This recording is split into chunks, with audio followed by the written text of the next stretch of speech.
बिस्मिल्लाहिर्रहमानिर्रहीम। अस्सलाम वालेकुम वरहमतुल्लाहि वबरकातुहू। तो मेरे प्यारे हजरात, अल्लाह के रहम करम से आप सभी भाई अच्छे होंगे और मेरे वीडियो पे आने के लिए तहे दिल से खुशामदीद। तो मेरे प्यारे नाजरीनों, अल्लाह ताला की ज़ात के सिवा हर चीज़ का फना व ख़त्म होना ऐसी चीज़ है जिसके तमाम अहले अदियान समाए व कायल हैं, खुआ वो अहले इस्लाम हो या अहले तौरात व अहले इंजील और मजूस वगैरह।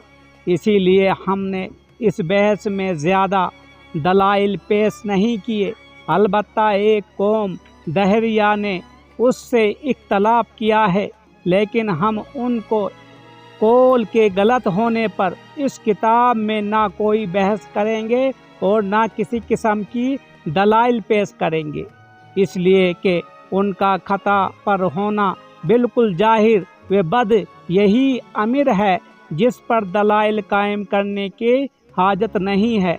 तो मेरे प्यारे नाज़रीनों, ये लोग इस आलिम के फना के तो कायल हैं, लेकिन बास बादल इत्तेफाकन के कायल नहीं, जबकि जमी ओ यान समाये के कायलीन का यह अकीदा है कि अल्लाह ताला के सिवा हर चीज़ हलाक व फना होने वाली है और उस फना के बाद अल्लाह ताला उस नक्शा को दोबारा कायम फरमाएगा और जमी हलाक शदगान को ज़िंदा फरमाएगा और ये सब क़यामत के दिन होगा। मेरे प्यारे दोस्तों, ये बात बिल्कुल बद यही और अजर मन अल शम्स है कि आलिम में जो से भी मशाहिदे में है वे जिस्म है या कायम, बल जिस्म और जिस्म दो हाल से खाली नहीं, वो मुतफरक होगा या मुजतमा।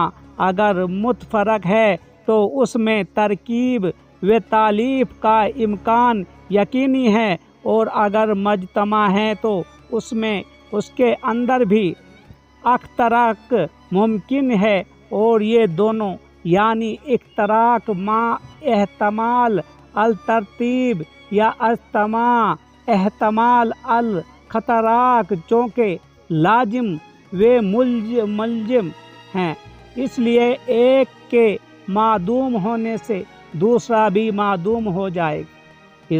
इस तकरीर के बाद हम कहते हैं कि जब दो जज़ा मुजतमा हो तो उनका ये इज्तमा हादिस होगा, इसलिए कि ये इज्तमाई शक्ल पहले ना थी।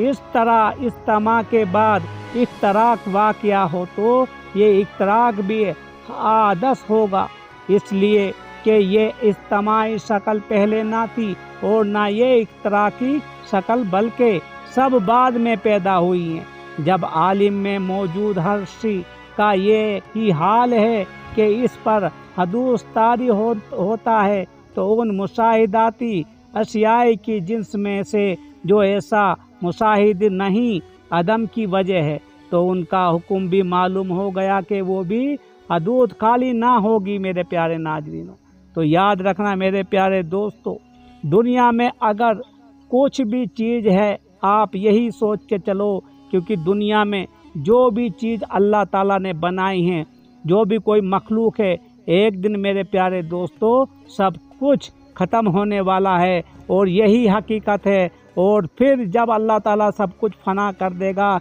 और फिर से उनको ज़िंदा करेगा, वो ही दोस्तों क़यामत का दिन होगा, क्योंकि आखिरत इसी को कहते हैं। मेरे प्यारे दोस्तों, सूरा अल मोमिनून आयत नंबर 91-92 में ये दोनों आयत अहले शिर्क के दावा के बतालिन पर मुख्तसिर व बलीग तरीन हजत व मजबूत तरीन दलील हैं। हासिल उनका यही है कि अगर आसमान व ज़मीन में माँ सिवाय अल्लाह के कई अल्लाह होते तो उनमें इत्तेफाक होता या इख्तलाफ। इत्तेफाक की सूरत में कदीम के दो होने का कौल बातिल हो जाता है और इकरार तौहीद के बगैर चारा नहीं रहता और इख्तलाफ की सूरत में आसमान व ज़मीन में फसाद व फना लाजिम आता है।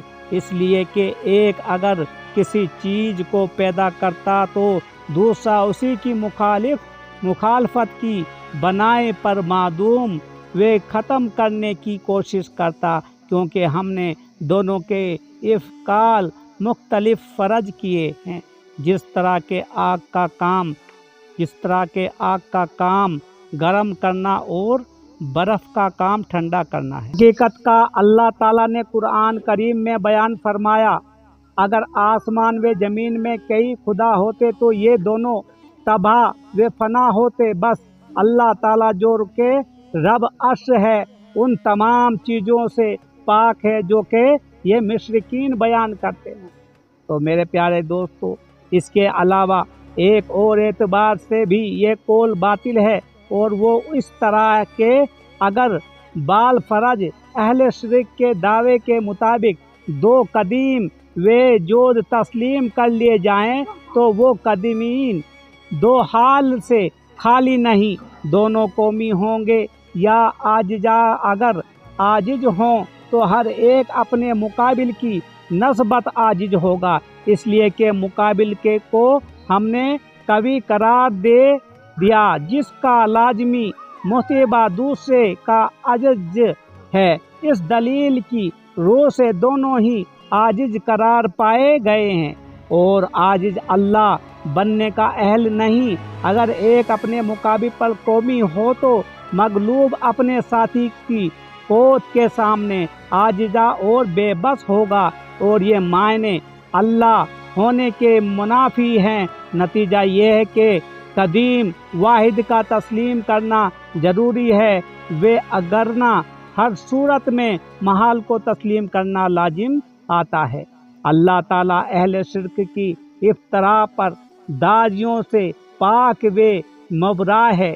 तो इसलिए मेरे प्यारे दोस्तों, जो कि आज के दौर में हर कोई समझता है, बहुत सारे लोग, क्योंकि आज का दौर ऐसा ही चल रहा है, हजारों खुदा बना के रखे हैं, कोई किसी खुदा को पास जाता है, लेकिन इनको ये नहीं समझ आता कि रब्बुल कायनात का मालिक एक ही है। मेरे प्यारे नाज़रीनों, ये समझते नहीं है लोग, क्योंकि वही सब कुछ काम करने वाला है, वही चलाने वाला है। जैसे कि मैंने बताया, अगर दो खुदा होते तो इनमें भी इख्तलाफ पैदा हो जाता।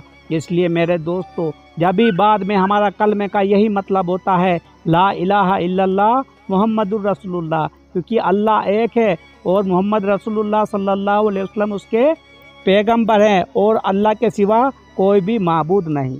तो इस तमाम तरबहस से मालूम हुआ कि कदीम और इरशाद की खालिक व मनाफी जात सिर्फ वही एक जात है जो हर चीज़ से पहले थी और हर चीज़ के बाद भी वही रहे, सबसे अव्वल भी वही और सबसे आखिर भी। लेकिन अव्वल व आखिर होने की इंतहाना अजल में है, और ना अहद में वो जात मौजूद थी, लेकिन ना वक्त था, ना जमाना लेल व निहार, ना जुल्मत, ना नूर, ना आसमान। अबू हुरैरा रज़ियल्लाहु ताला से मरवी है कि नबी करीम सल्लल्लाहु अलैहि वसल्लम ने फरमाया कि तुमसे मेरे बाद हर चीज़ में सवाल किया जाएगा, यहाँ तक कि साइल कहेगा कि ये अल्लाह है जिसने हर चीज़ को पैदा किया है, लेकिन उसे किसने पैदा किया।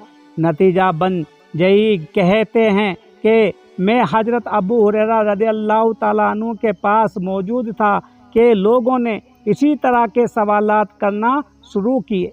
बस अबू हुरैरा रज़ियल्लाहु ताला अन्हु ने उस पर तकबीर बुलंद की और फरमाया, जो कुछ मेरे खलील ने मुझसे फरमाया था वो मैंने अपनी आँख से देख लिया, मैं उसका इंतज़ार कर रहा था। नबी करीम सल्लल्लाहु अलैहि वसल्लम ने फरमाया कि जब लोग तुमसे इस किस्म के सवाल करेंगे तो तुम उन्हें जवाब में कहो, अल्लाह ताला हर चीज़ का खालिक है, वो हर चीज़ से पहले था और हर चीज़ के बाद भी वही रहेगा। और दोस्तों, क़यामत तो आपको पता है मेरे दोस्तों आएगी इंशाअल्लाह, लेकिन आप देख लेना मेरे दोस्तों, क्योंकि जब दुनिया उस रब कायनात ने बनाई है और वही इसको फना करेगा, और फना का नतीजा भी यही होगा मेरे प्यारे नाजरीनों। तो अल्लाह ताला ہر چیز پہ میرے دوستوں ہر چیز پہ قائم ہیں۔